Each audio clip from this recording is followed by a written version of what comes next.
이 시계 대체 어디서 난 거니? 사장님의 눈빛이 당장이라도 저를 꿰뚫을 듯 번뜩였습니다. 그 날카로운 목소리에 저는 잔뜩 겁을 집어먹고 움찔하며 뒷걸음질을 쳤지요. 당장 내일 먹을 쌀 한 줌조차 살 돈이 없어 며칠을 굶주리다 못해 눈물을 머금고 꺼낸 엄마의 마지막 유품이었습니다. 낡은 금은방 진열대 너머로 시계를 쥔 사장님의 손끝은 미친 듯이 떨리고 있었죠. 가난한 고아 소녀인 제 손에 남겨진 이 낡은 금시계에는 대체 어떤 엄청난 비밀이 숨겨져 있던 걸까요? 이바구 시작 전에 구독과 좋아요 부탁드리며 끝까지 함께 해주세요. 엄마가 제 곁을 영영 떠나버린 지 어느덧 반년이라는 시간이 흘렀습니다. 볕 한 줌 들지 않는 비좁고 퀴퀴한 반지하 단칸방에는 사람의 온기라곤 조금도 남아있지 않았습니다. 엄마가 남기고 간 병원비를 갚느라 집주인에게 보증금마저 다 빼앗기고 당장 내일이면 이 차가운 길바닥으로 나앉아야 할 처지였지요. 연탄을 떼지 못한 지는 벌써 열흘이 넘었고 얇디 얇은 솜잎을 하나로 버티기에는 바깥의 찬바람이 문틈을 타고 비수처럼 제 살갗을 파고들었습니다. 제 곁에는 이제 이 세상에 단 한 사람도 남지 않았습니다. 아버지는 제가 걸음마도 떼기 전에 공사장 사고로 돌아가셨고 친척이라곤 얼굴 한 번 본 적 없이 세상 천지에 우리 모녀 단둘이 서로의 체온에 의지해 살아왔으니까요.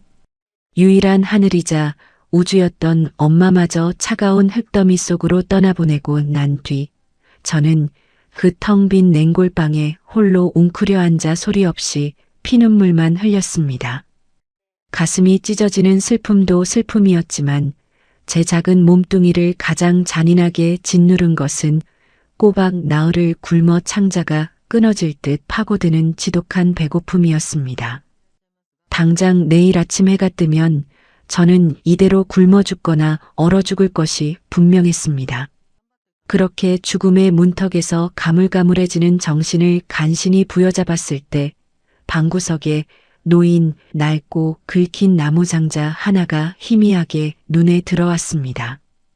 엄마가 생전에 그 누구의 손도 닿지 못하게 애지중지 아끼시던 아주 작은 상자였습니다. 덜덜 떨리는 손으로 그 상자의 뚜껑을 열자 빛바랜 고운 비단 조각에 겹겹이 쌓인 금시계 하나가 모습을 드러냈습니다. 그 시계를 보는 순간 저는 바닥에 엎드려 또다시 짐승처럼 울음을 터뜨리고 말았습니다. 제 기억 속 엄마는 늘 허리가 끊어지도록 남의 집 일만 하셨던 가엾은 분입니다. 새벽동이 트기 전부터 부잣집 파출부로 나가 차가운 물에 걸레를 빨았고 낮에는 시장통 국밥집에서 산더미 같은 뚝배기를 닦느라 손가락 마디마디가 굵게 휘어버렸지요. 겨울이면 손등이 쩍쩍 갈라져 붉은 피가 맺혀도 싸구려 연고 하나 바르지 못하고 그저 제 입김으로 호호 불어가며 퉁퉁 부은 다리를 주무르시던 불쌍한 우리 엄마. 그렇게 뼈가 부서져라 피땀을 흘려도 우리 모녀의 삶은 늘 숨막히는 가난의 늪에서 단 한 발자국도 벗어나지 못했습니다. 그런데도 엄마는 이 낡은 금시계만큼은 그 어떤 굶주림 속에서도 절대 팔지 않으셨습니다. 가끔씩 깊은 밤 제가 잠든 줄 아셨을 때면 엄마는 그 거칠고 뭉툭해진 손으로 이 시계를 조심스럽게 어루만지곤 하셨습니다.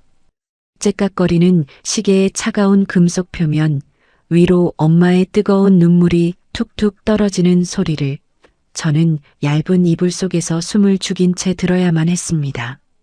세상에서 가장 소중한 선물이라고 이 시계를 볼 때마다 누군가를 향한 짙은 그리움과 말 못할 아픔을 꿀떡꿀떡 삼키시던 엄마의 젖은 옆모습이 지금도 제 눈앞에 선명하게 아른거립니다. 그리고 딱 반년 전 엄마가 모진 병마와 싸우다 결국 숨을 거두시기 직전이었습니다. 뼈만 남아 앙상한 손으로 제 손을 꽉 쥐며 이 시계를 건네주셨지요. 기침을 하실 때마다 검붉은 피가 배어 나왔지만 엄마는 억지로 핏기 없는 입술을 끌어올려 제게 웃어 보이셨습니다. 내 강아지, 이제 이 세상에 너 혼자 남게 되면 그때는 절대 망설이지 말고 이 시계를 팔아서 내 앞길에 쓰렴. 어미가 남겨줄 수 있는 게 이것뿐이라 너무 미안하다. 숨이 넘어가는 그 처절한 순간조차 혼자 남겨질 제 걱정뿐이었던 엄마. 저는 그 시계를 가슴에 품고 얼마나 목 놓아 엄마를 불렀는지 모릅니다. 엄마의 살점 같고 핏방울 같은 이 시계를 제가 감히 어떻게 돈으로 바꿀 수 있겠습니까? 저는 차라리 굶어 죽어 엄마 곁으로 갈지언정 이것만큼은 제 목숨이 끊어지는 날까지 지키겠다고 다짐하고 또 다짐했습니다. 하지만 지독한 가난의 무게는 17살 어린 소녀의 알량한 다짐 따위는 가볍게 짓밟아 버릴 만큼 지독하게 잔인했습니다. 닷새째 굶주림이 이어지자 눈앞이 샛노랗게 변하고 날카로운 이명소리가 귓가를 때렸습니다. 뱃속에서는 제발 살려달라는 비명처럼 꼬르륵 소리가 메아리쳤고 덜덜 떨리는 두 다리로는 더 이상 방바닥을 짚고 일어설 힘조차 남아있지 않았습니다. 이러다 정말 차가운 방바닥에서 쥐도 새도 모르게 죽어가겠구나 싶었을 때 제 귓가에 반년 전 엄마의 마지막 유언이 환청처럼 맴돌았습니다. 제발 살아달라고 망설이지 말고 시계를 팔아 따뜻한 밥 한 술이라도 삼키라던 그 간절하고 서글픈 목소리 말입니다. 저는 결국 속으로 피눈물을 삼키며 무너져 내리는 마음을 다잡았습니다. 시계를 가슴팍에 깊숙이 챙겨 넣고 덜덜 떨면서 자리에서 일어났습니다. 엄마 용서하세요. 제가 너무 배가 고파서 살고 싶어서 엄마의 마지막 흔적을 팝니다. 쏟아지는 눈물을 낡은 윗도리 소매로 벅벅 닦아내며 저는 비틀거리는 걸음으로 집을 나섰습니다. 칼바람이 뺨을 사정없이 때리는 텅 빈 거리를 지나 동네 어귀에 있는 허름한 금은방 앞에 섰습니다. 유리문 너머로 따뜻한 난로 불빛이 새어나오고 있었지요. 저는 꽁꽁 얼어붙은 손잡이를 두 손으로 힘겹게 밀고 안으로 들어섰습니다. 딸랑거리는 종소리와 함께 퀴퀴한 약품 냄새가 코끝을 훅 치고 들어왔습니다. 계산대 뒤에는 안경을 쓴 지긋한 나이의 사장님이 돋보기를 낀 채 무언가를 감정하고 있었습니다. 낡고 더러운 옷차림의 고아 소녀가 들어서자 사장님은 귀찮다는 듯 눈살을 찌푸리셨습니다. 저는 바싹 타들어가는 입술을 달싹이며 품속 깊이 간직했던 나무 상자를 조심스럽게 꺼내어 유리 진열대 위로 밀어놓았습니다. 저기요. 이거 얼마 쳐주실 수 있나요? 기어들어가는 제 목소리에 사장님은 쯧쯧 한숨을 푹 쉬며 돋보기를 고쳐 쓰셨습니다. 아마 동네 거지 꼬마가 어디서 주워온 싸구려 장신구쯤으로 여겼던 모양입니다. 사장님은 성의 없는 손길로 나무 상자를 열고 빛바랜 천을 걷어냈습니다. 그런데 바로 그 다음 순간이었습니다. 무심코 시계를 집어들던 사장님의 손이 허공에서 멈칫하더니 이내 덜덜 떨리기 시작했습니다. 돋보기 너머로 보이는 사장님의 두 눈이 믿을 수 없다는 듯 커다랗게 부풀어 올랐고 얼굴은 순식간에 핏기가 싹 가시며 새하얀 백지장처럼 질려버렸습니다. 사장님은 마치 대낮에 귀신이라도 본 사람처럼 거친 숨을 헐떡이며 시계의 앞뒷면을 미친 듯이 뒤집어 보기 시작했습니다. 낡고 흠집투성이인 그 시계 뒷면을 손가락으로 거칠게 문지르며 확인하던 사장님이 돌연 의자를 박차고 자리에서 벌떡 일어났습니다. 의자가 뒤로 나동그라지는 요란한 소리에 저는 심장이 덜컥 내려앉아 뒷걸음질을 쳤지요. 이 시계 대체 어디서 난 거니? 사장님의 벼락 같은 호통에 저는 너무 놀라 다리가 풀려 차가운 바닥에 털썩 주저앉고 말았습니다. 혹시 제가 훔친 물건으로 오해하고 경찰에 신고라도 할까봐 덜컥 겁이 났습니다. 엄마 유품이에요. 제가 벌벌 떨며 목이 기어가는 소리로 대답하자 사장님은 시계를 쥔 손을 가슴에 얹으며 깊고 무거운 한숨을 토해냈습니다. 방금 전까지 저를 벌레 보듯 무시하던 그 눈빛은 온데간데 없고 말할 수 없는 엄청난 충격과 묘한 경외감마저 서려 있었지요. 이건 그냥 평범한 금시계가 아니야. 대한민국에서 단 5개만 만들어진 어떤 재벌가에서 자식에게 준 증표다. 재벌가 자제라니요. 평생을 달동네 단칸방에서 파출부로 일하던 우리 엄마에게 그런 끔찍하게 엄청난 물건이 왜 있는 거란 말입니까? 저는 넋이 나간 멍한 얼굴로 사장님을 올려다보았습니다. 제 머릿속은 온통 하얗게 변해버렸고 귀에서는 삐하는 이명소리만 날카롭게 울려 퍼졌습니다. 그때 사장님이 덜덜 떨리는 목소리로 제게 한 걸음 다가서며 물었습니다. 혹시 내 엄마 이름이 이서진이니? 그 이름을 듣는 순간 제 심장은 그대로 멎어버리는 듯 했습니다. 세상 천지에 아무도 모를 줄 알았던 묘비조차 없이 외롭게 떠나간 우리 엄마의 이름. 이 허름한 금은방 사장님이 대체 어떻게 우리 엄마의 3글자 이름을 정확히 알고 있는 걸까요? 저는 사시나무 떨듯 덜덜 떨리는 고개를 아주 천천히 끄덕일 수밖에 없었습니다. 사장님의 눈동자가 지진이라도 난 듯 미친 듯이 흔들리더니 다급하게 전화기를 집어드는 모습이 보였습니다. 도대체 우리 엄마는 어떤 사람이었던 걸까요?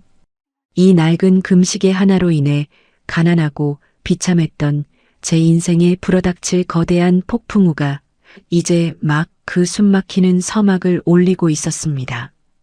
낡은 전화기 버튼이 덜컥거리며 눌리는 소리가 제게는 마치 목을 조르는 사형 선고처럼 들렸습니다. 사장님은 수화기를 부여잡고 사시나무 떨듯 온몸을 덜덜 떨고 있었고 저는 본능적으로 이곳을 당장 빠져나가야 한다는 끔찍한 공포에 휩싸였지요. 당장 내일 먹을 쌀을 구하려다 엄마의 이름을 들켜버린 이 기막힌 상황. 우리 엄마의 이름을 부르며 수화기 너머로 절박하게 외치는 사장님의 목소리가 좁은 금은방 안을 쩌렁쩌렁 울렸습니다. 도대체 저 전화선 너머에는 어떤 무서운 사람들이 도사리고 있는 걸까요? 비서실인가요? 예, 예전입니다. 종로에 있는 금은방입니다. 찾았습니다. 회장님이 그토록 애타게 찾으시던 그 시계가 서진 아가씨의 시계가 드디어 나타났습니다. 서진 아가씨. 그 호칭을 듣는 순간 제 온몸의 솜털이 쭉 뼛서며 등골에 서늘한 소름이 쫙 끼쳤습니다. 아가씨라니요. 평생 남의 집 찬물에 손을 담그며 파출부로 일하다가 손가락 마디가 굵은 나무 껍질처럼 변해버린 우리 엄마입니다. 겨울이면 연탄 한 장 살 돈이 없어서 제 작은 몸을 품에 안고 밤새 체온으로 저를 녹여주시던 세상에서 가장 불쌍한 우리 엄마란 말입니다. 그런데 이 허름한 금은방 사장님은 우리 엄마를 향해 너무나도 깍듯하고 경건한 목소리로 아가씨라고 부르고 있었습니다. 수화기 너머에서 무슨 말이 들려왔는지 사장님의 눈시울이 붉어지더니 이내 굵은 눈물방울을 뚝뚝 흘리기 시작했습니다. 예. 지금 시계를 가져온 아이를 데리고 있습니다. 아무데도 못 가게 꼭 붙잡고 있겠습니다. 제 목숨을 걸고서라도 지키고 있을 테니 부디 회장님께 빨리 말씀 전해 주십시오. 그 말을 듣는 순간 제 머릿속에는 오직 도망쳐야 한다는 생각뿐이었습니다. 경찰에 넘기려는 것이든 아니면 빚쟁이들에게 저를 팔아넘기려는 것이든 무조건 이 무서운 곳을 빠져나가야만 했습니다. 저는 바닥에 주저앉아 있던 다리에 사력을 다해 힘을 주고 벌떡 일어났습니다. 그리고 진열대 위에 놓인 낡은 나무 상자를 향해 미친 듯이 손을 뻗었지요. 시계 돌려주세요. 안 팔래요. 당장 돌려주세요. 제가 악을 쓰며 상자를 낚아채려 하자 사장님이 벼락같이 수화기를 내던지고는 진열대 위로 몸을 던져 제 손을 꽉 부여잡았습니다. 안 된다. 이 시계는 절대 안 돼. 제발 내 말 좀 들어다오. 제발 조금만, 아주 조금만 여기서 기다려주련. 저를 붙잡은 사장님의 소나기 힘은 17살 어린 소녀가 며칠을 굶은 몸으로 뿌리치기에는 너무나도 셌습니다. 저는 엉엉 소리내어 울음을 터뜨리며 사장님의 팔을 뜯어내려 발버둥을 쳤습니다. 이거 놔주세요. 우리 엄마 시계예요. 평생 남의 집 화장실 청소만 하던 불쌍한 우리 엄마 시계라고요. 당신들이 뭔데 우리 엄마 이름을 함부로 부르면서 뺏으려고 하는 거예요. 제가 서러움과 공포에 질려 짐승처럼 악을 쓰자 사장님은 제 어깨를 단단히 쥔 채로 애원이 섞인 젖은 눈으로 저를 똑바로 바라보았습니다. 불쌍한 사람이라니. 내 엄마가 화장실 청소를 했다고. 오, 하늘도 무심하시지. 사장님은 가슴을 치며 억장이 무너지는 듯한 탄식을 토해냈습니다. 내 엄마는 대한민국 재계를 쥐락펴락하는 상위 5대 그룹 중에서도 으뜸인 태성그룹 최 회장님의 단 하나뿐인 외동딸 이서진 아가씨란 말이다. 손에 물 한 방울 묻힌 적 없이 공주님처럼 귀하게 자라신 분이야. 이 시계는 바로 그 5대 재벌 가문이 연합하여 각 가문의 유일한 후계자 5명에게만 특별히 제작해 내려준 절대적인 핏줄의 증표고 그 순간 저는 망치로 뒤통수를 3개 얻어맞은 것처럼 눈앞이 번쩍하며 숨이 턱 막혀버렸습니다. 5대 그룹의 후계자라니요. 태성그룹이라니요. 남의 집 식당 구석에 놓인 텔레비전 뉴스에서나 보던 구름 위에 사는 신처럼 여겨지던 그 어마어마한 부자들이 아닙니까? 우리 엄마가 그런 대단한 집안의 하나뿐인 딸이라고요. 말도 안 되는 소리였습니다. 우리 엄마는 늘 시장통에서 버려진 시래기를 주워다 국을 끓여주셨고 제가 운동화가 작아져 발 뒤꿈치가 까졌을 때도 새 신발을 사줄 돈이 없어 밤새 제 발을 붙잡고 오셨던 분입니다. 머릿속이 지진이 난 듯 엉망으로 헝클어지며 과거 엄마가 눈물을 훔치며 해주셨던 말씀이 벼락처럼 뇌리를 스치고 지나갔습니다. 외할머니가 가난했던 내 아빠를 벌레 보듯 무시하며 억지로 갈라놓으려 하셨단다. 그래서 엄마는 너와 아빠를 지키기 위해 모든 걸 버리고 도망쳐 나올 수밖에 없었어. 엄마의 그 서글픈 목소리가 귓가를 맴돌았습니다. 아, 가난한 남편을 모질게 무시했다던 그 매정한 외할머니가 설마 저 거대한 태성그룹의 회장님이라는 말입니까? 만약 그것이 사실이라면 제 가슴속 깊은 곳에서는 지독한 억울함과 원망이 시커먼 불길처럼 치솟아 오르기 시작했습니다.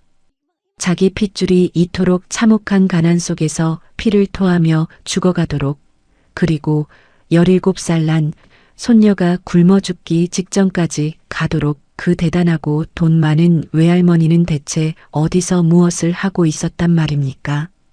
피부치를 사지로 몰아넣고 뻔뻔하게 호의호식하며 살았을 그 무서운 노인네를 생각하니 덜덜 떨리던 두려움은 어느새 뼈저린 분노로 바뀌고 있었습니다. 이제 곧 오실 게다. 널 찾으러, 내 엄마를 찾으러 오실 거야. 그러니 제발 진정하고 앉아있거라. 사장님은 저를 낡은 소파에 억지로 앉히고는 밖을 내다보며 초조하게 손톱을 물어뜯었습니다. 금은방 안에는 벽시계의 째깍거리는 소리와 저의 거친 숨소리만이 무겁게 짓누르고 있었지요. 10분이 지났을까요? 아니면 20분이 지났을까요? 영원처럼 길고 끔찍했던 침묵을 깨고 밖에서 요란한 소리가 들려오기 시작했습니다. 엄청난 배기음을 내뿜는 거대한 자동차 엔진 소리들이 좁은 달동네 골목을 찢어놓을 듯 울려 퍼졌습니다. 차가운 겨울바람만 휑하게 불던 텅 빈 거리에 믿을 수 없는 광경이 벌어졌습니다. 번쩍이는 전조등 불빛이 허름한 금은방 유리를 대낮처럼 환하게 비추었고 텔레비전에서나 보던 최고급 검은 세단 수십 대가 꼬리에 꼬리를 물고 줄지어 멈춰 섰습니다. 기익하는 마찰음과 함께 차문이 일제히 열리더니 새까만 양복을 입은 건장한 경호원 수십 명이 쏟아져 나와 금은방 앞을 철통같이 에워쌌습니다. 동네 사람들은 놀라서 창문을 열어보지도 못한 채 숨을 죽였고 저는 창밖의 압도적인 광경에 턱이 덜덜 떨려 도무지 다물어지지가 않았습니다. 그리고 가장 가운데 세워진 집 한 채 값은 좋게 넘어 보이는 거대한 검은 차의 뒷문이 열렸습니다. 경호원 2명이 황급히 달려가 머리를 숙이자 차 안에서 지팡이를 짚은 노인 한 분이 모습을 드러냈습니다. 백발이 성성하게 내린 머리를 단정하게 틀어 올리고 온몸에서 감히 범접할 수 없는 서늘하고 거대한 기운을 내뿜는 노인이었습니다. 금은방 사장님은 그 노인이 차에서 내리는 것만 보고도 이미 사색이 되어 바닥에 엎드리듯 허리를 90도로 꺾고 있었습니다. 지팡이가 바닥을 짚는 둔탁한 소리가 쿵, 쿵 하고 심장 박동처럼 제 귓가를 때리며 금은방 문턱을 넘어섰습니다. 금은방 문이 열리며 찬바람이 매섭게 밀려들었고 그 서늘한 바람과 함께 노인이 안으로 걸음을 내디뎠습니다. 뾰족하고 날카로운 노인의 시선이 단번에 소파에 잔뜩 웅크리고 앉아있는 저를 향해 꽂혔습니다. 그 눈빛과 마주치는 순간 저는 마치 거대한 산맥에 짓눌린 듯 단 한 번의 숨조차 쉴 수 없었습니다. 하지만 그 매섭고 차가운 눈동자 깊은 곳에는 왜인지 모를 지독한 슬픔과 묘한 익숙함이 일렁이고 있었지요. 과연 이 백발의 노인은 벼랑 끝에 선 제 비참한 인생을 구원해줄 천사일까요? 아니면 우리 엄마를 끔찍한 가난의 사지로 몰아넣은 잔인하고 무서운 악마일까요? 좁고 허름한 금은방 바닥을 짓누르듯 울리던 지팡이 소리가 마침내 제 코앞에서 멎었습니다. 그 숨막히는 침묵 속에서 저는 감히 숨조차 제대로 쉴 수 없었습니다. 제 앞을 가로막고 선 백발의 노인, 대한민국 최고 재벌이라는 태성그룹의 최 회장이 내뿜는 기운은 마치 거대한 빙산처럼 차갑고도 날카로웠지요. 서슬 퍼런 그 눈동자가 낡은 소파에 잔뜩 웅크린 저를 꿰뚫어 보더니 이내 유리 진열대 위에 놓인 낡은 나무 상자로 천천히 옮겨갔습니다. 그리고 상자 속에 놓인 흠집투성이 금시계를 발견한 순간 절대 무너지지 않을 것 같던 거대한 산맥이 소리 없이 바스러지기 시작했습니다. 과연 이 무섭고도 압도적인 할머니는 제게 구원의 손길을 내밀어줄 천사일까요? 아니면 우리 엄마를 평생 가난의 늪에 빠뜨린 잔인한 악마일까요? 노인의 꼿꼿하던 어깨가 일순간 파르르 떨리더니 쥐고 있던 최고급 흑단 지팡이가 힘없이 바닥으로 나동그라졌습니다. 둔탁한 소리가 금은방을 울렸지만 곁에 선 수십 명의 경호원 중 누구도 감히 나서서 지팡이를 줍지 못했습니다. 노인은 마치 홀린 사람처럼 두 손을 벌벌 떨며 진열대 위로 다가갔습니다. 주름이 깊게 파인 두 손으로 낡은 금시계를 조심스럽게 감싸주는 그 손길은 마치 세상에서 가장 깨지기 쉬운 보물을 다루는 듯 애처롭고도 절박해 보였습니다. 서진아, 내 딸 서진아. 피도 눈물도 없을 것 같던 무서운 회장님의 입에서 튀어나온 목소리는 너무나도 늙고 쇠약한 어미의 처절한 울음소리였습니다. 시계 표면에 난 수많은 흠집들을 손가락으로 하나하나 더듬어 내려가던 노인의 눈에서 굵은 눈물방울이 툭툭 떨어져 진열대 유리를 적셨습니다. 저는 그 모습을 보며 묘한 이질감과 함께 걷잡을 수 없는 혼란에 빠져들었습니다. 텔레비전에서 보던 피도 눈물도 없는 재벌 회장이 아니라 그저 잃어버린 자식을 그리워하며 피눈물을 흘리는 가엾은 늙은이의 얼굴이었으니까요. 하지만 그 약해 빠진 눈물을 보는 순간 제 가슴 저 밑바닥에 꾹꾹 눌러두었던 시퍼런 원망과 한이 무서운 속도로 끓어오르기 시작했습니다. 할머니가 저토록 귀한 비단옷을 입고 호의호식하며 떵떵거리는 동안 할머니의 단 하나뿐인 핏줄인 우리 엄마가 어떤 지옥 같은 삶을 살았는지 떠올랐기 때문입니다. 제가 7살 무렵이던 어느 매서운 겨울밤이 생각납니다. 그날따라 눈보라가 치고 뼛속까지 시린 한파가 몰아쳤지요. 연탄 한 장 살 돈이 없던 우리 모녀는 냉골 같은 방구석에서 서로를 부둥켜 안고 덜덜 떨고 있었습니다. 엄마는 낮에 식당에서 펄펄 끓는 국물을 나르다 손등에 심한 화상을 입었지만 약 하나 바르지 못한 채 짓무른 상처를 헝겊으로 대충 동여매고 있었지요. 하루 종일 굶은 제가 배가 고프다며 칭얼거리자 엄마는 꽁꽁 언 손으로 제 볼을 비비며 밖으로 나가셨습니다. 그리고 자정이 다 되어서야 시장통 쓰레기 더미 근처에서 주워온 찌그러진 호떡 반쪽을 품속 깊은 곳에서 꺼내 제 입에 넣어주셨지요. 자신은 사흘을 꼬박 굶어 핏기가 하나도 없는 얼굴이었으면서도 제가 허겁지겁 호떡을 삼키는 모습을 보며 엄마는 세상에서 가장 행복한 사람처럼 환하게 웃으셨습니다. 얼음장 같은 수돗물을 벌컥벌컥 들이마시며 허기를 달래던 엄마. 그 끔찍한 가난 속에서도 엄마는 단 한 번도 외할머니를 원망하거나 자기 신세를 한탄하지 않으셨습니다. 오직 저를 굶기지 않기 위해 남의 집 변기를 맨손으로 닦고 식당 바닥을 기어다니며 당신의 뼈골을 깎아내셨지요. 그토록 처절하고 서러운 희생으로 점철된 엄마의 삶을 생각하니 눈앞에서 시계를 붙잡고 우는 저 노인의 눈물이 이내 지독한 위선처럼 느껴졌습니다. 시계에 얼굴을 묻고 한참을 오열하던 노인이 마침내 붉게 충혈된 눈을 들어 저를 똑바로 바라보았습니다. 가까이서 마주친 그 매서운 눈동자는 놀라울 정도로 우리 엄마의 눈매를 쏙 빼닮아 있었습니다. 노인은 믿을 수 없다는 듯 두 손을 뻗어 제 뺨을 감싸주려 했습니다. 하지만 저는 흠칫 놀라며 짐승처럼 등받이 쪽으로 몸을 움츠려 그 손길을 피했습니다. 제 거친 반응에 노인의 손이 허공에서 갈 곳을 잃고 처량하게 멈춰 섰습니다. 그 눈, 맑고 고집스러운 그 눈망울이 내 딸 서진이 어릴 적과 무서울 정도로 똑같구나.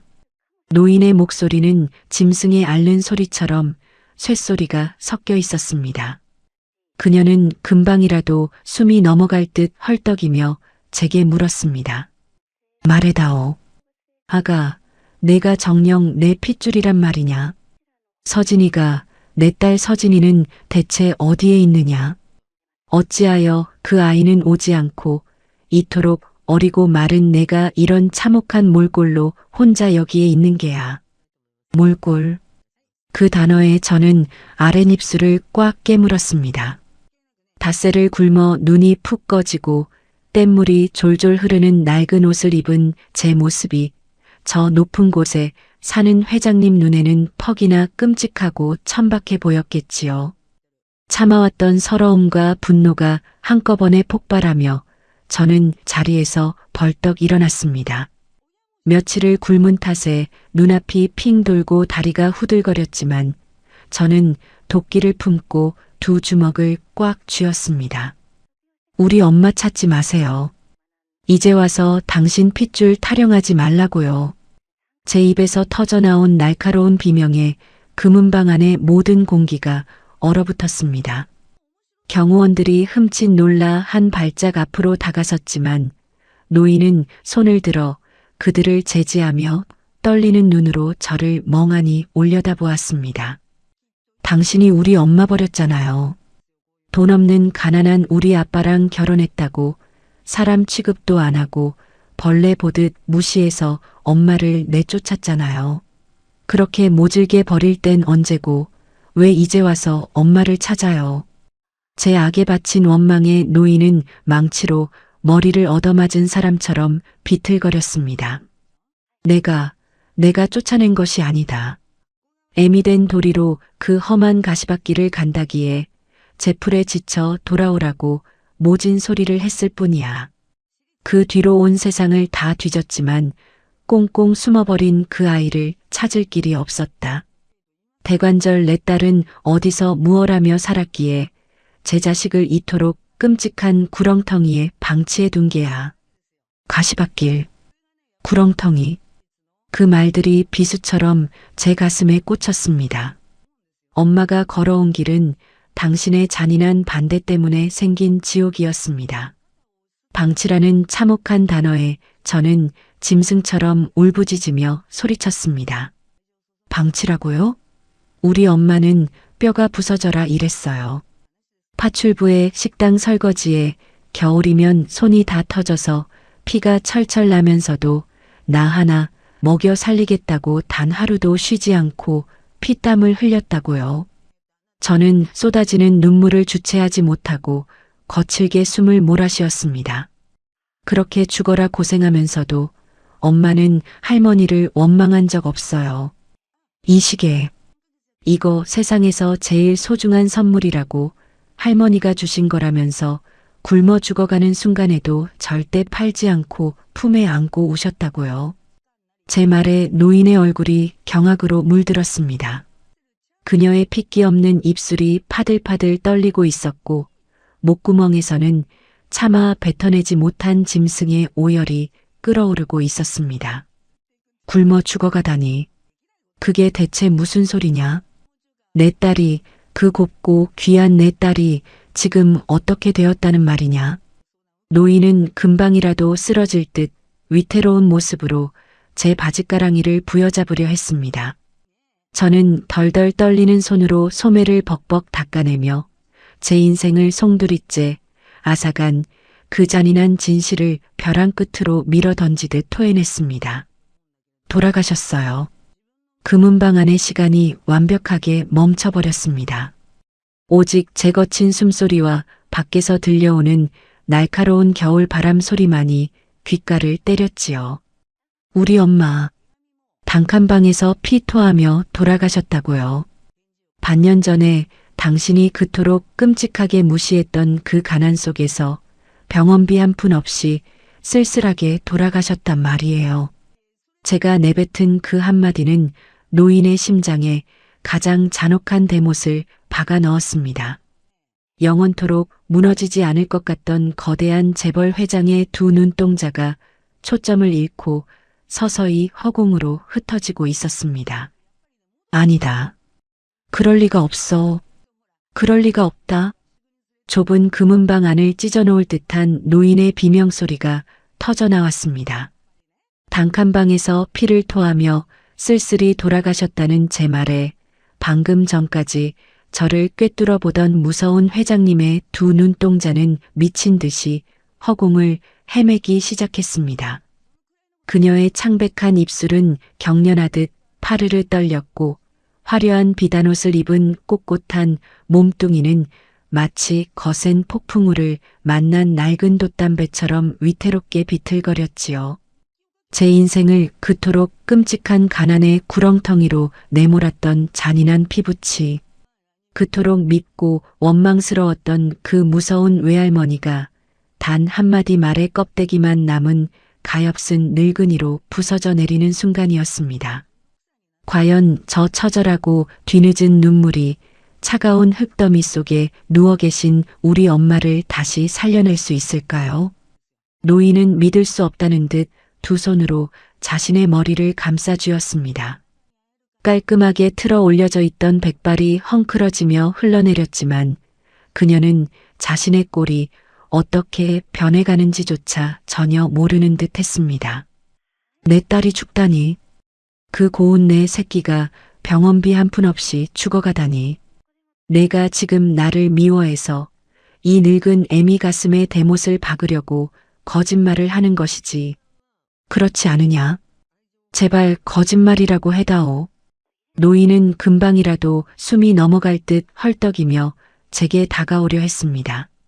하지만 두 다리에 이미 힘이 완벽하게 풀려버린 그녀는 세 걸음도 채 걷지 못하고 차가운 금은방 바닥으로 털썩 허물어지고 말았습니다. 쿵 하는 둔탁한 소리와 함께 그녀의 두 무릎이 딱딱한 타일 바닥에 부딪혔지요. 회장님, 밖에서 대기하던 검은 양복의 경호원들이 사색이 되어 우르르 쏟아져 들어왔습니다. 그들이 황급히 달려들어 노인의 양팔을 부축해 일으켜 세우려 했지요. 하지만 노인은 그 건장한 사내들을 믿을 수 없는 힘으로 거칠게 뿌리쳤습니다. 다 비켜라. 내 몸에 손대지 마라. 내 새끼가, 내 금쪽 같은 서진이가 차가운 방바닥에서 죽어갔다는데 어미인 내가 어찌 감히 두 다리를 뻗고 서 있을 수 있단 말이냐? 노인은 바닥에 엎드린 채 짐승처럼 울부짖었습니다. 그녀의 통곡 소리는 너무나 처절하고 날카로워서 듣는 이의 심장마저 갈기갈기 찢어놓을 것만 같았습니다. 노인은 주먹을 쥐고 자신의 가슴을 미친 듯이 퍽퍽 내리치기 시작했습니다. 내가 죽였다. 이 몹쓸 애미가, 내 알량한 욕심이 내 새끼를 사지로 몰아넣었어. 고생 한 번 안 해본 그 여린 것을 제풀에 지쳐 두 손 들고 돌아오게 만들겠다고 모질게 끊어낸 내 독살스러운 입인 결국 내 딸을 굶겨 죽였구나. 쾅쾅 가슴을 치는 둔탁한 소리가 금은방 벽을 타고 맴돌았습니다.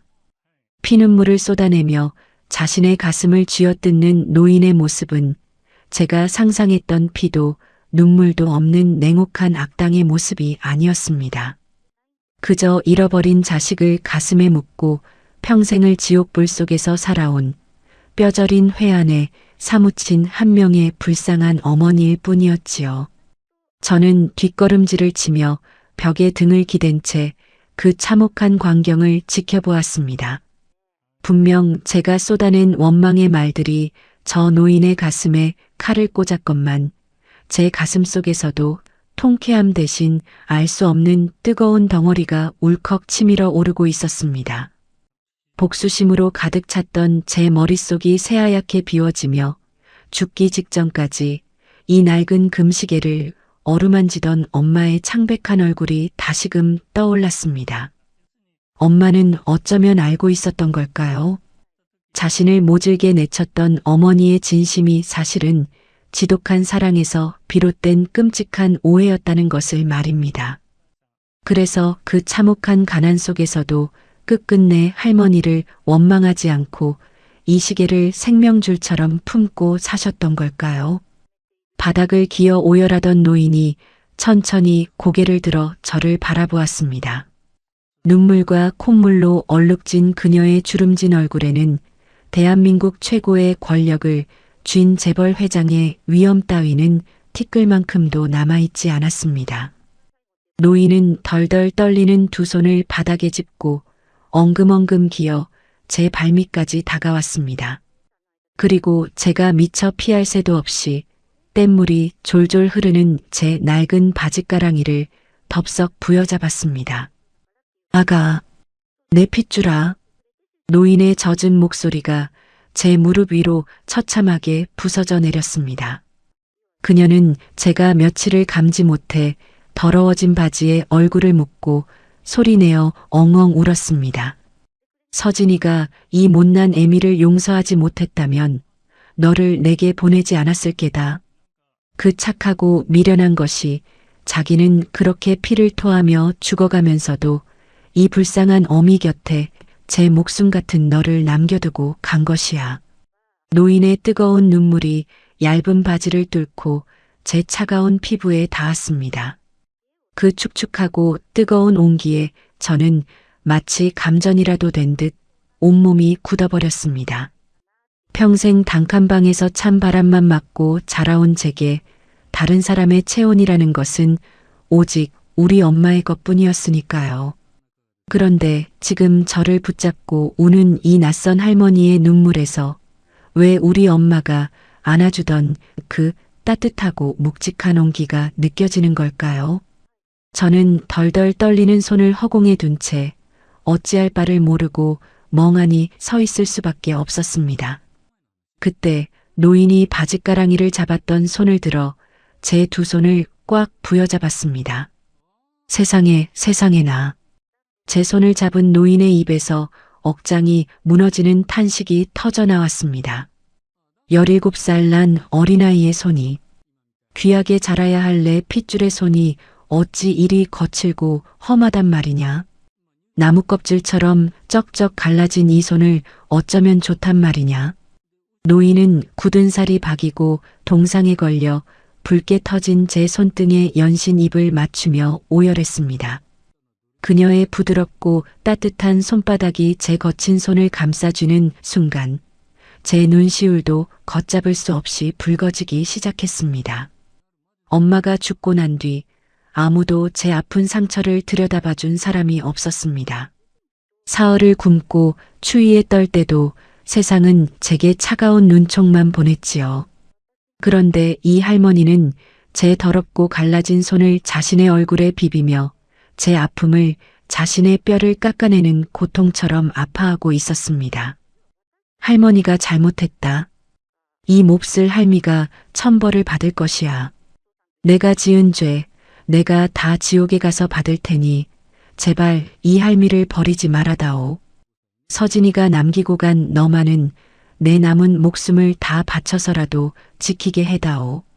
천하의 재벌 회장님이 그 수많은 경호원과 금은방 사장이 보는 앞에서 고아 소녀인 제게 무릎을 꿇고 엎드려 빌고 있었습니다. 그녀의 백발이 제 낡은 운동화 위로 하얗게 쏟아져 내렸지요. 저는 그 모습을 보며 끝내 참고 참았던 서러운 눈물을 왈칵 터뜨리고 말았습니다. 제가 엉엉 소리내어 울음을 터뜨리자 노인은 벌떡 일어나 제 작은 몸뚱이를 부서져라 꽉 끌어안았습니다. 비단옷에서 풍기는 낯선 향기 속에서 저는 그렇게나 그리워했던 우리 엄마 품과 똑같은 냄새를 맡았습니다.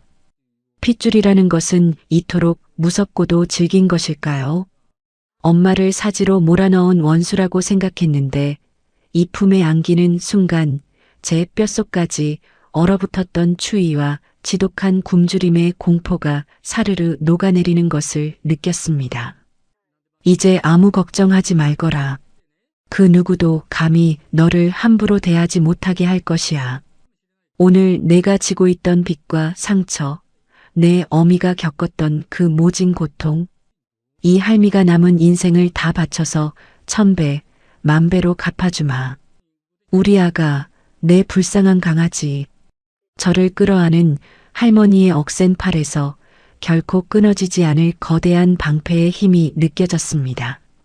바깥에서는 매서운 겨울 칼바람이 여전히 허름한 금은방 유리창을 때리고 있었지만 제 마음속 깊은 곳에는 아주 오랜만에 따뜻한 봄볕이 스며들고 있었습니다.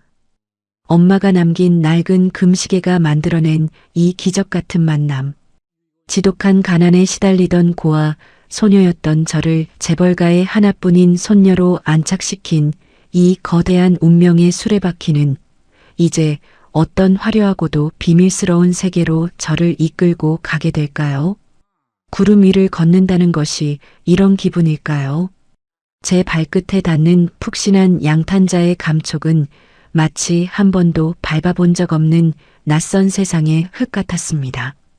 뗏물이 졸졸 흐르던 낡은 운동화를 벗고 조심스럽게 태성그룹 대저택의 거대한 문턱을 넘어서던 그 순간 코끝을 스치는 은은한 난초 향기와 눈을 제대로 뜰 수 없을 만큼 찬란한 샹들리에의 불빛이 제 온몸을 감쌌습니다. 불과 몇 시간 전만 해도 굶어 죽을 위기에 처해 얼어붙은 겨울거리를 헤매던 고아, 소녀가 대한민국에서 가장 높은 곳에 자리한 이 거대한 궁궐의 하나뿐인 작은 주인이 되어 돌아온 것입니다. 할머니는 그 허름한 금은방에서 저를 품에 안은 이후로 단 1초도 제 곁을 떠나지 않으셨습니다. 집에 도착하자마자 대한민국 최고라는 주치의를 불러 제 마른 몸 곳곳을 살피게 하시고 세상에서 가장 부드럽고 값비싼 비단옷을 제 앙상한 어깨 위에 직접 덮어주셨지요. 따뜻한 전복죽 한 숟가락을 불어 제 입에 넣어주시며 그저 너클 잃고 제 얼굴만 뚫어지게 바라보셨습니다. 그토록 애타게 그리워하던 죽은 딸의 흔적을 제게서 조금이라도 더 찾아내시려는 듯 말입니다. 하지만 이토록 배부르고 따뜻한 궁궐 한가운데 앉아 있으면서도 제 가슴 한구석은 날카로운 송곳으로 무참히 후벼 파는 것처럼 시리고 아팠습니다. 수십 가지의 진수성찬이 차려진 이 화려한 식탁에 앉아 한술도 제대로 넘기지 못하던 저는 결국 은수저를 내려놓고 참았던 굵은 눈물을 뚝뚝 흘리고 말았습니다. 이 따뜻하고 고소한 고기 국물을 우리 엄마가 단 한 입이라도 드셨더라면, 겨울이면 쩍쩍 갈라지다 못해 피가 배어 나오던 엄마의 거친 발에 이 푹신한 융단 슬리퍼를 한 번만이라도 신겨드렸더라면, 엄마는 그렇게 허망하게 차가운 방바닥에서 숨을 거두지 않으셨을 텐데 말입니다.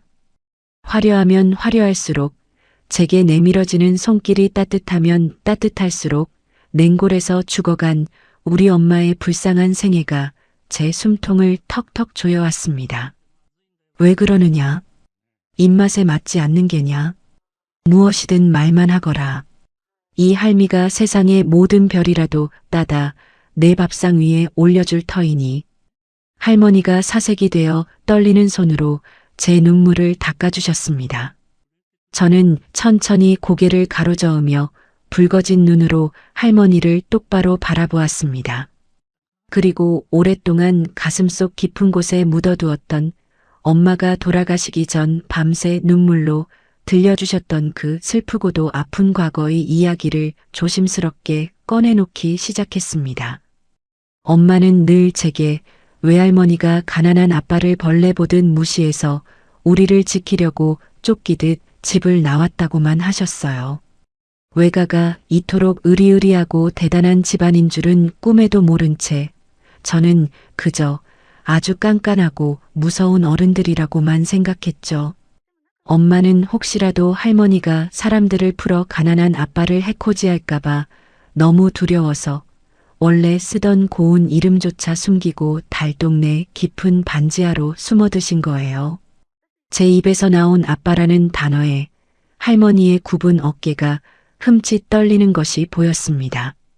과거 할머니가 휘둘렀던 그 모진 말들이 아빠의 자존심을 얼마나 갈기갈기 찢어놓았는지, 그리고 그 모습을 지켜봐야 했던 엄마의 마음이 얼마나 지옥 같았는지 할머니는 이제야 온몸으로 체감하고 계신 듯 했습니다. 비록 아빠는 가난한 사람이었지만 세상 그 누구보다 우리 엄마를 귀하게 여겼고 또 뼛속 깊이 사랑했던 분이었어요. 제가 기억하는 아주 어릴 적 아빠의 따뜻했던 미소가 선명하게 떠올랐습니다. 아빠는 늦은 밤 퇴근길이면 늘 흙먼지를 뒤집어 쓴 채 돌아오셨지만 거칠고 투박한 그 손에는 항상 엄마가 제일 좋아하는 1,000원짜리 붕어빵 봉지가 소중하게 쥐어져 있었지요. 매서운 겨울밤 현관문 밖에서 꽁꽁 언 손을 호호 입김으로 불어 녹이고 낡은 작업복에 묻은 시멘트 가루를 수십 번 털어낸 뒤에야 조심스럽게 문을 열고 들어오시던 아빠였습니다. 혹여나 공사장에 거친 먼지가 고생하는 엄마와 어린 제게 다 병이라도 날까봐 벌벌 떠시던 그렇게나 맑고 다정한 분이었지요. 아빠는 엄마를 호강시켜 주겠다고 밥 먹는 시간도 아껴가며 매일 아슬아슬한 고층 철골 위를 오르셨어요. 험한 일을 시킬 수 없다며 엄마 손에 물 한 방울 안 묻히게 하려고 매일 밤 파김치가 된 몸으로 밀린 설거지를 대신하셨죠. 그러다 결국 제가 3살이 되던 해 겨울 낡아빠진 안전줄 하나의 의지에 비바람 속에서 무리하게 일하시다 그만 공사장에서 추락사고로 돌아가시고 말았어요. 가슴이 찢어질 듯 아파 눈앞이 뿌옇게 흐려졌지만 저는 꽉 막힌 목소리로 끝까지 말을 이어나갔습니다.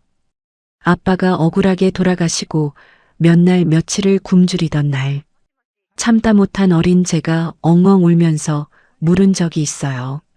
외할머니 댁이 어딘지는 몰라도 무작정 찾아가서 도와달라고 무릎 꿇고 빌면 안 되냐고요. 하지만 엄마는 저를 꽉 끌어안고 피눈물을 흘리면서도 단호하게 고개를 저으셨어요. 당신을 쫓아낸 할머니에게 제 발로 돌아가면 자기를 위해 목숨까지 바친 아빠의 눈물겨운 사랑과 헌신이 모두 한낱 비웃음거리가 되어버린다면서요. 우리 엄마는 자기 남편의 명예와 제 맑은 영혼을 지키기 위해 기꺼이 그 지독한 가난 속에서 혼자 뼈가 부서지도록 일하는 길을 선택하신 거예요. 그 순간이었습니다. 조용히 숨을 죽이고 제 이야기를 듣고 있던 할머니의 입에서 기어코 짐승의 앓는 소리 같은 통곡이 터져 나왔습니다. 굵게 주름진 두 손으로 늙은 얼굴을 감싼 채 할머니는 넓은 식탁 위로 엎드려 어깨를 사시나무 떨듯 들썩이며 오열하셨습니다. 내가 무슨 끔찍한 짓을 저지른 게냐. 자식을 위한다는 더러운 명목으로 내 새끼의 심장에 시퍼런 칼을 꽂고 그 착하고 불쌍한 서방까지 죽음으로 몰아넣은 셈이 아니냐. 이 죄 많고 미련한 늙은이를 어찌하면 좋단 말이냐. 할머니의 처절하고도 서러운 눈물 속에서 저는 비로소 온전히 깨달았습니다. 엄마가 마지막 숨을 거두는 그 순간까지 이 낡은 금시계를 버리지 못했던 것은 결코 외할머니에 대한 얄팍한 원망 때문이 아니었으므려. 오히려 자신을 모질게 내쳤던 어머니를 향한 끊어낼 수 없는 그리움, 그리고 언젠가는 자신이 그토록 사랑했던 남편을 온전히 한 사람의 가족으로 인정받고 싶었던 너무나도 간절한 소망이 그 낡은 시계 안에 피눈물처럼 스며 있었던 것입니다. 너무나도 넓고 화려한 저택 안에는 자신의 가슴을 치며 오열하는 할머니의 통곡 소리만이 쓸쓸하게 메아리 쳤습니다. 저는 의자에서 일어나 조심스럽게 다가가 평생 남을 호령하기만 했던 이 거대하고 외로운 권력자의 굽은 등을 가만히 쓸어내렸습니다. 비가 새고 곰팡이가 슬었던 우리 모녀의 단칸방에서 피어났던 처절한 사랑의 기억이 마침내 이 얼어붙은 대저택에 굳게 닫힌 철문을 부수고 들어와 뜨거운 눈물로 번져가고 있었습니다. 과연 이 늦어버린 깨달음과 화해의 눈물은 우리 가족의 가슴에 새겨진 그 깊고 끔찍한 흉터를 남김없이 치유할 수 있을까요? 할머니는 왜 우리 엄마가 그 끔찍한 가난 속에서도 이 금시계를 끝끝내 팔지 않았는지 아시나요? 넓고 차가운 대저택의 식탁 위에서 제 질문이 조용히 허공을 갈랐습니다. 자신의 가슴을 쥐어뜯으며 오열하던 할머니가 붉게 짓무른 두 눈을 들어 저를 바라보았습니다. 할머니의 젖은 눈동자 속에는 억장이 무너지는 듯한 회한과 함께 도대체 내 딸이 무슨 생각으로 그 지옥 같은 삶을 버텼는지 알고 싶어 하는 절박함이 가득 차 있었지요. 저는 가만히 숨을 고르고 아버지가 돌아가신 뒤 엄마와 제가 견뎌내야 했던 그 참혹하고도 서러웠던 세월의 책장을 천천히 넘기기 시작했습니다. 아버지가 공사장 사고로 허망하게 세상을 떠난 뒤 우리 모녀의 삶은 문자 그대로 벼랑 끝으로 내몰렸습니다. 귀한 외동딸로 태어나 평생 손에 물 한 방울 묻혀본 적 없던 엄마였습니다. 하지만 저를 살려야 한다는 그 맹목적인 어미의 본능은 엄마를 악취나는 고깃집 주방 구석으로, 그리고 밤이 되면 불 꺼진 거대한 상가 건물의 차가운 계단으로 무참히 밀어 넣었습니다. 낮에는 산더미 같은 불판을 닦고 밤에는 무거운 양동이를 들고 5층짜리 상가 계단을 맨손으로 걸레질하는 투잡 생활을 단 하루도 쉬지 않고 이어나가셨지요. 그러다 제가 10살이 되던 해에 매서운 겨울이었습니다. 난방조차 되지 않던 반지하 단칸방에서 며칠을 앓던 저는 지독한 폐렴으로 사경을 헤매게 되었습니다. 불덩이처럼 달아오른 제 몸은 경련을 일으켰고 숨조차 제대로 쉬지 못한 채 헐떡였지요. 당장 입원시키지 않으면 정말로 아이가 위험하다는 의사의 말에 엄마는 넋이 나간 사람처럼 덜덜 떨며 집으로 달려가 낡은 나무 상자를 꺼내 들었습니다. 바로 이 금시계였습니다. 평생을 목숨처럼 품고 살았던 이 시계라도 당장 전당포에 팔아 제 병원비를 마련하려 하셨던 것이지요. 눈보라가 몰아치던 그 밤, 엄마는 저를 이웃집에 잠시 맡겨두고 시계를 품에 안은 채 어둠 속으로 뛰어나가셨습니다. 저는 가물가물해지는 정신 속에서도 이제 우리 엄마가 남은 유일한 자존심마저 버리게 되었구나 싶어 소리 없이 눈물을 흘렸습니다. 그런데 다음날 아침 병원비를 손에 쥐고 병실로 뛰어들어온 엄마의 품에는 그 금시계가 그대로 안겨 있었습니다. 엄마는 시계를 차마 팔지 못하고 돌아서서 자신이 일하던 국밥집의 표독스러운 사장을 찾아간 것이었습니다. 길바닥에 털썩 무릎을 꿇고 제발 갑을 좀 해달라며 싹싹 비는 엄마에게 사장은 빗자루를 집어 던지며 온갖 멸시와 모욕을 퍼부었다고 했습니다. 그래도 엄마는 바닥에 납작 엎드린 채 사장의 바짓가랑이를 붙잡고 눈물로 매달렸지요.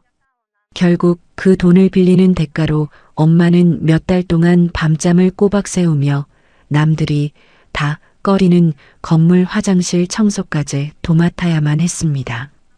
거친 세제에 손등이 쩍쩍 갈라져 진물이 흐르고 무릎에는 시퍼런 멍이 가실 날이 없었습니다. 병실 침대 곁에서 지쳐 쓰러져 잠든 엄마의 그 거칠고 부르튼 손을 보며 저는 엉엉 소리 내어 울었습니다. 왜 이깟 낡은 시계를 팔지 못하고 그 끔찍한 치욕을 견디며 몸을 망가뜨리냐고 가슴을 치며 물었지요. 그때 엄마가 퉁퉁 부은 눈으로 저를 다독이며 희미한 미소로 들려주신 대답을 저는 평생 잊을 수가 없습니다. 내 강아지야. 이건 그냥 금부치가 아니란다. 이 시계는 세상에서 나를 제일 사랑해 주셨던 우리 엄마, 내 외할머니의 따뜻한 품이고 숨결이야. 내가 그 무서운 집을 나설 때 그 차갑고 굳은 얼굴 뒤에서 나를 걱정하며 피눈물을 삼키고 계셨을 우리 엄마의 마지막 흔적이란다. 이걸 돈으로 바꿔버리면 나는 이 세상에서 의지할 곳 하나 없는 정말로 불쌍한 고아나 다름없어지잖니. 이 시계를 가슴에 품고 있어야 내가 비록 남의 집 바닥을 닦고 멸시를 당해도 속으로는 귀하고 사랑받는 딸이라는 걸 잊지 않고 버틸 수 있단다. 엄마는 이 시계를 통해 할머니와 닿아있던 그 얇고도 질긴 탯줄을 끝끝내 놓지 못하셨던 겁니다. 그토록 자신을 모질게 내쳤음에도 엄마의 마음속 가장 깊은 곳에는 할머니를 향한 지독한 그리움과 조건 없는 사랑이 굳건하게 자리 잡고 있었습니다. 세상 사람 모두가 할머니를 피도 눈물도 없는 얼음장 같은 권력자라 욕할 때도 엄마에게 할머니는 그저 세상에서 가장 보고 싶은 가슴 시리도록 따뜻한 한 명의 어머니였을 뿐입니다. 제 말이 끝나기가 무섭게 할머니는 식탁 의자에서 미끄러지듯 바닥으로 주저앉고 말았습니다. 아, 서진아. 내 불쌍한 서진아. 할머니의 통곡이 넓은 대저택의 높은 천장을 때리며 메아리 쳤습니다. 피를 토하듯 울부짖는 할머니의 목소리에는 그 어떤 말로도 형용할 수 없는 처절한 고통이 서려 있었습니다. 딸이 자신을 증오해서 숨어버린 줄로만 알았는데 사실은 그 끔찍한 가난과 모욕 속에서도 어미가 준 시계를 품에 안고 어미를 그리워하며 그 모진 세월을 버텨냈다는 사실. 그 잔혹하고도 슬픈 진실이 거대한 바위가 되어 할머니의 심장을 산산조각 내고 있었습니다. 내가 내 딸을 그 지옥불에 던져놓고 혼자 살아 숨을 쉬었구나. 내 딸이 병원비 몇 푼에 무릎을 꿇고 짓밟히는 동안 나는 이 썩어 문드러질 고래등 같은 기와집에서 비단 옷을 두르고 더운 밥을 삼켰어. 짐승만도 못한 이 애미를, 천벌을 받아 마땅할 이 애미를 제발 용서하지 마라. 서진아, 이 몹쓸 어미를 차라리 찢어 죽여다오. 할머니는 자신의 흰머리를 쥐어뜯으며 바닥에 엎드려 짐승처럼 울부짖었습니다. 놀란 경호원들이 뛰어들어오려 했지만 저는 손을 저어 그들을 물러나게 했습니다. 그리고 바닥에 엎드려 피눈물을 흘리는 할머니의 야윈 몸을 제 작은 두 팔로 힘껏 끌어안았습니다. 할머니, 울지 마세요. 우리 엄마는 정말로 단 한 번도 할머니를 원망하지 않으셨어요. 오히려 매일 밤 자기가 불효를 저질러서 할머니 가슴에 대못을 박았다고 언젠가 우리 딸 훌륭하게 키워서 할머니 앞에 당당히 돌아가 용서를 빌겠다고 다짐하셨단 말이에요. 제 품에 안긴 할머니의 몸이 사시나무처럼 떨렸습니다. 뼈저린 후회와 처절한 자책감이 할머니의 온 영혼을 집어삼키고 있었지요. 저는 할머니의 등을 토닥이며 차마 입 밖으로 꺼내기 두려웠던 가장 잔인한 이야기를 이어갈 준비를 했습니다. 하지만 할머니, 우리 엄마가 그 알량한 희망조차 포기하고 마지막으로 무너져 내리게 된 건 결국 그 지독한 가난 때문만은 아니었어요. 무리한 야간 청소 일을 마치고 돌아오던 어느 날 밤 엄마의 몸을 덮쳐온 끔찍한 병마가 우리 모녀의 작은 꿈마저 무참히 박살내버렸거든요. 엄마가 잦은 기침과 함께 검붉은 피를 토하기 시작했던 그 절망적인 밤의 기억이 다시금 제 눈앞에 시퍼렇게 살아나며 숨통을 조여오기 시작했습니다. 엄마의 입에서 울컥 쏟아져 나온 검붉은 피가 차가운 방바닥을 적시던 그 밤, 제 좁고 비루했던 세상은 영원한 어둠 속으로 곤두박질치고 말았습니다. 매일 밤 상가 계단을 닦으며 들이마신 독한 세제 냄새와 난방조차 되지 않는 반지하의 뼛속 시린 냉기가 결국 엄마의 몸을 무참히 갉아먹고 만 것입니다. 잦은 기침은 점차 피를 토하는 각혈로 이어졌지만 엄마는 제 앞에서 애써 아무렇지 않은 척 핏자국을 소매로 쓱쓱 닦아내시곤 했습니다. 괜찮다, 우리 강아지. 엄마가 요새 무리를 해서 그래. 며칠 따뜻하게 푹 쉬면 금방 털고 일어날 거란다. 하지만 그건 새빨간 거짓말이었습니다. 병원에 갈 돈이 없어 약국에서 지어온 싸구려 감기약 몇 알로 버티기에는 엄마의 병세는 이미 걷잡을 수 없이 깊어져 있었으니까요. 날이 갈수록 엄마의 몸은 바싹 마른 장작처럼 야위어 갔고 툭 치면 부러질 듯 앙상해진 손목으로는 더 이상 걸레조차 쥘 수 없게 되었습니다. 결국 엄마는 그 지독한 고통 속에서 일자리마저 잃고 좁은 단칸방에 우두커니 누워 죽음의 그림자를 맨몸으로 맞이해야만 했습니다. 제가 어떻게든 돈을 벌어보려 식당 설거지라도 시켜달라고 동네를 돌아다니며 구걸하던 날들이었습니다. 돌아와 보면 엄마는 얇은 솜니부를 턱까지 끌어올린 채 덜덜 떨리는 손으로 낡은 나무 상자를 쓰다듬고 계셨습니다.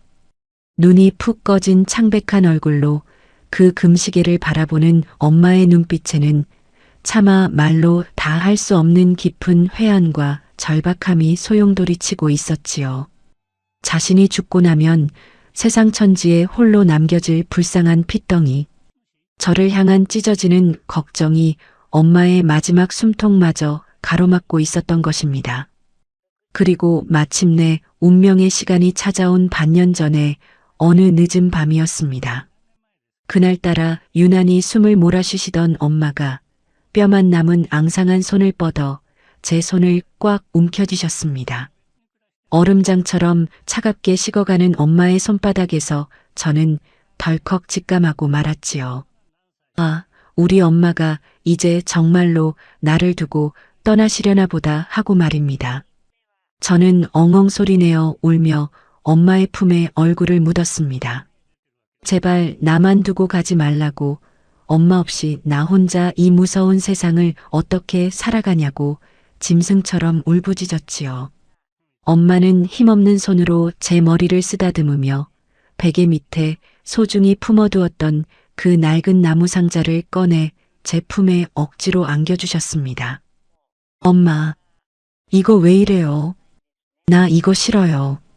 엄마가 안 아픈 게 좋단 말이에요. 제가 상자를 밀어내며 악을 쓰자 엄마는 기침을 토해내면서도 억지로 핏기 없는 입술을 끌어올려 환하게 웃어 보이셨습니다. 그 미소가 어찌나 슬프고 눈물겨웠는지 저는 숨이 턱 막혀 더 이상 아무 말도 할 수 없었습니다. 내 강아지, 울지 마라. 엄마가 평생 너한테 고생만 시키고 남겨주는 게 이 낡은 시계 하나뿐이라서 너무 미안하다. 평생을 내 어미, 내 외할머니 숨결이라 생각하고 목숨처럼 품고 살았는데 이제 이 세상에 너 혼자 남게 되면 그때는 망설이지 말고 이 시계를 팔아서 내 앞길에 쓰렴. 그것은 엄마의 마지막 유언이었습니다. 평생 남의 집 화장실을 닦고 무릎이 짓물러도 절대 팔지 않았던 할머니를 향한 지독한 사랑이자 마지막 자존심이었던 그 시계. 엄마는 죽어가는 그 순간 오직 제 생명 하나를 살리기 위해 자신의 가장 고결했던 신념마저 남김없이 꺾어버리신 것입니다. 숨이 넘어가며 초점이 흐려지는 눈동자 속에서도 엄마의 시선은 오직 제 헐벗은 몸뚱이를 향해 있었습니다. 이 어리고 불쌍한 새끼를 혼자 두고 떠나는 어미의 심정이 얼마나 갈기갈기 찢어졌을까요? 엄마는 마지막 남은 안간힘을 쥐어짜내어 저를 꽉 끌어안으셨습니다. 우리 딸, 엄마가 하늘에서 매일매일 지켜줄 테니까 밥 굶지 말고 주눅 들지도 말고 아주 씩씩하게 살아야 한다. 알았지? 그 한마디를 끝으로 엄마의 거친 숨소리는 영원히 멎어버렸습니다. 저를 안고 있던 앙상한 팔이 힘없이 방바닥으로 툭 떨어졌고 차가운 단칸방에는 낡은 금시계의 초침 소리와 제 처절한 통곡 소리만이 밤새도록 울려 퍼졌습니다. 저는 그렇게 엄마의 식어가는 몸을 껴안고 사흘 밤낮을 굶어가며 짐승처럼 피눈물을 흘렸습니다. 엄마의 그 서글픈 마지막 유언이 아니었다면 저 역시 그날 엄마의 곁을 따라 차가운 흙더미 속으로 묻혀버렸을지도 모릅니다. 이야기를 마친 제 눈앞이 뜨거운 눈물로 뿌옇게 흐려졌습니다. 넓고 화려한 대저택의 식탁은 그야말로 지옥 같은 정적에 휩싸여 있었습니다. 바닥에 엎드려 제 이야기를 듣고 있던 할머니는 이제 더 이상 사람의 형상이 아니었습니다. 혼이 완전히 빠져나간 얼굴로 허공을 응시하던 할머니의 입에서 마침내 억장이 완벽하게 무너져 내리는 처절한 비명이 터져 나왔습니다. 아! 할머니는 자신의 가슴을 두 주먹으로 퍽퍽 내리치며 숨이 넘어갈 듯 통곡하셨습니다. 자신이 모질게 내쳤던 딸이 그 무서운 가난 속에서도 어미를 원망하기는커녕 어미가 준 시계를 생명줄처럼 품고 살았다는 사실. 그리고 그 착하고 가엾은 딸이 굶주림과 병마 속에서 피를 토하며 죽어가는 그 끔찍한 순간에도 홀로 남겨질 자식을 위해 마지막 눈물을 삼키며 그 시계를 포기해야만 했다는 사실. 빗나간 모정이 불러온 이 참혹한 비극의 결말 앞에서 천하를 호령하던 태성그룹의 절대 권력자는 그저 죄 많고 미련한 한 명의 늙은 어미로 전락하여 바닥을 구르고 있었습니다. 내가 죽였다. 이 몹쓸 어미가 내 그 알량하고 독살스러운 고집이 결국 내 불쌍한 새끼를 굶겨 죽이고 병들어 죽게 만들었어. 서진이가 죽어가면서도 이 못난 어미를 원망하지 않고 그저 제 자식 살릴 생각에 피눈물을 흘리며 시계를 넘겨주었다니. 하늘이시여, 어찌하여 이 늙고 추악한 애미의 목숨은 거두어가지 않으시고 그 맑고 고운 내 새끼를 데려가셨단 말입니까? 할머니는 두 손을 모아 허공을 향해 미친 듯이 싹싹 빌기 시작했습니다. 얼굴은 온통 눈물과 콧물로 엉망이 되어 있었고 목에서는 쇠를 긁는 듯한 섬뜩한 오열이 끊임없이 터져 나왔습니다. 서진아, 서진아. 이 나쁜 애미를 용서하지 마라. 내가 그 어두운 방구석에서 피를 토하며 나를 부를 때 나는 이 넓은 집에서 내가 제풀에 지쳐 돌아오기만을 기다리며 알량한 자존심이나 세우고 있었구나. 내 뼈를 깎고 살을 도려내서라도 널 찾았어야 했는데 내가 지은 이 끔찍한 죄를 어찌 다 씻는단 말이냐.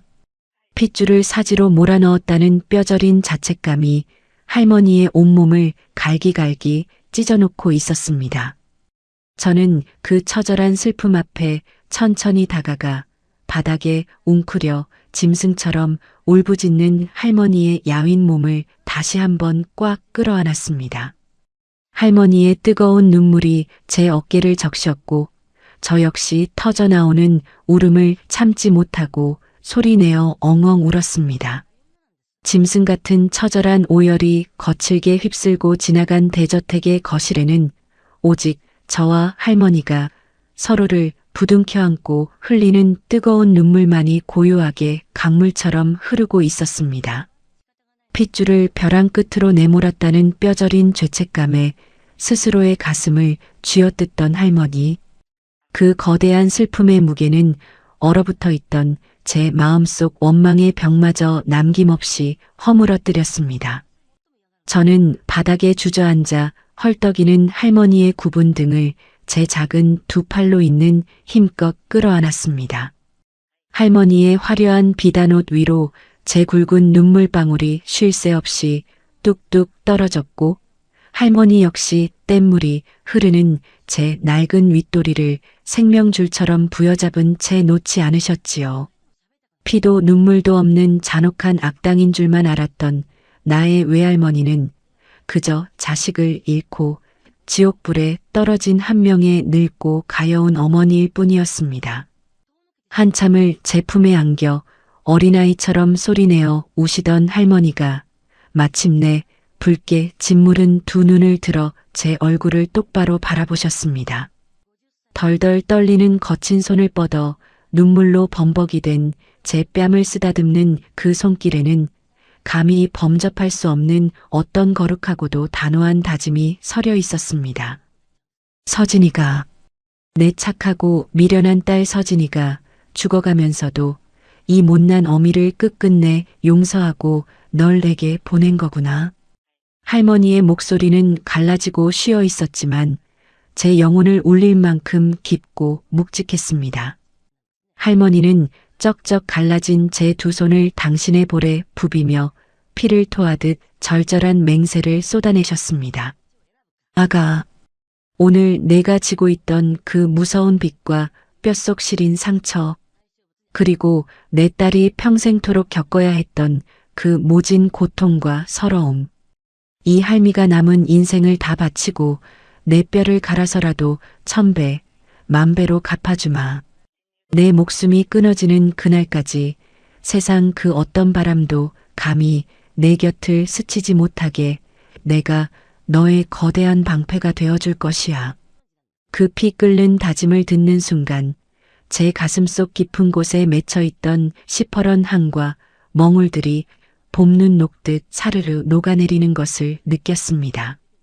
며칠 전까지만 해도 내일 먹을 쌀 한 줌이 없어 길바닥에서 얼어 죽을 날만 기다리던 고단했던 제 삶에 세상에서 가장 거대하고 든든한 품이 생겨나는 기적 같은 순간이었지요.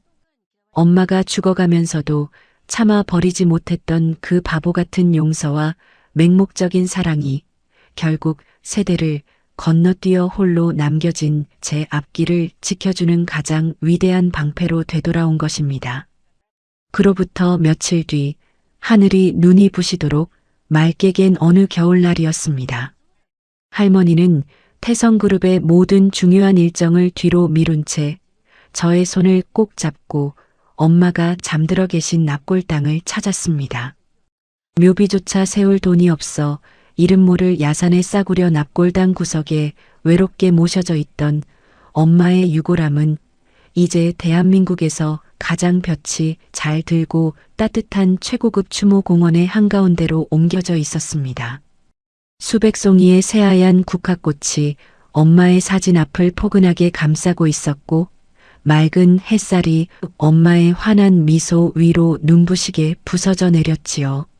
할머니는 지팡이를 짚은 채 엄마의 사진 앞으로 다가가 한참 동안 아무 말 없이 서 계셨습니다. 바람에 흩날리는 백발 사이로 또다시 굵은 눈물이 흘러내렸지만 며칠 전처럼 절망에 찬 짐승의 오열은 아니었습니다. 그것은 끝없는 미안함과 뒤늦게나마 딸을 찾아온 어미의 깊고 다정한 회한의 눈물이었습니다. 할머니는 주름진 손으로 차가운 대리석 묘비를 쓰다듬으며 조용히 속삭이셨습니다. 내 딸아, 내 예쁘고 불쌍한 서진아, 엄마가 왔다. 너무 늦게 와서 혼자 춥게 내버려둬서 정말로 미안하다. 할머니는 잠시 목이 메어 말을 잇지 못하시더니 제 손을 당신 쪽으로 꽉 끌어당기며 다시 입을 여셨습니다.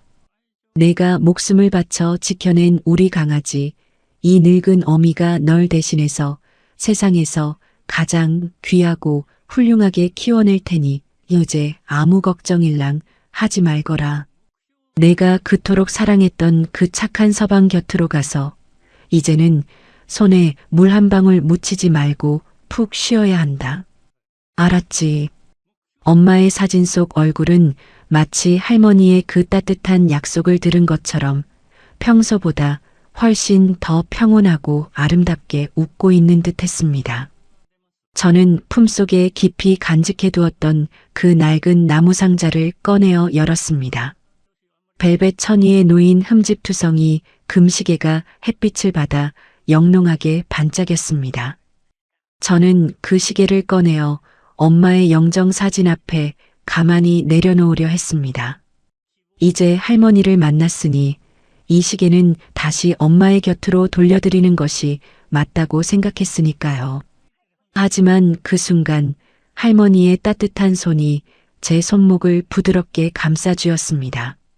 할머니는 고개를 가로저으며 낡은 금시계를 다시 제 작은 손바닥 위에 꼭 쥐어주셨습니다. 아니다, 아가. 이 시계는 내가 평생 몸에 지니고 있어야 해. 이것은 그저 돈으로 환산할 수 있는 사치품이 아니란다.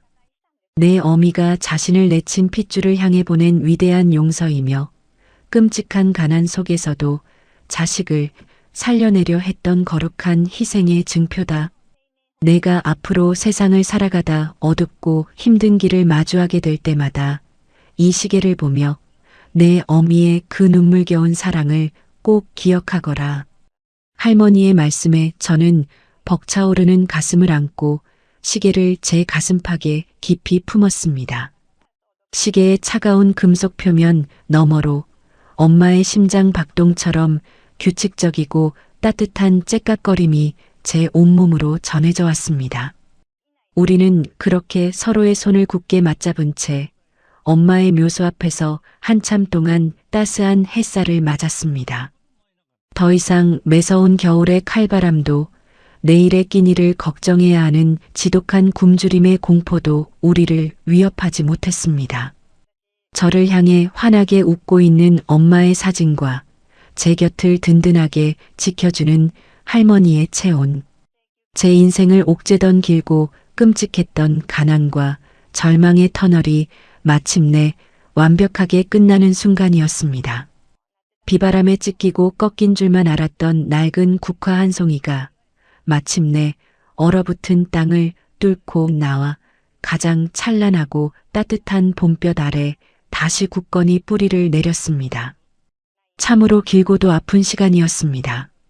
세상에서 가장 멍청하고 어리석은 짓은 알량한 자존심으로 사랑하는 이를 밀어내는 일이며 세상에서 가장 위대하고 숭고한 기적은 기꺼이 자신을 희생해 그 굳게 닫힌 마음의 문을 여는 용서라는 것을 저는 뼈저리게 배웠습니다.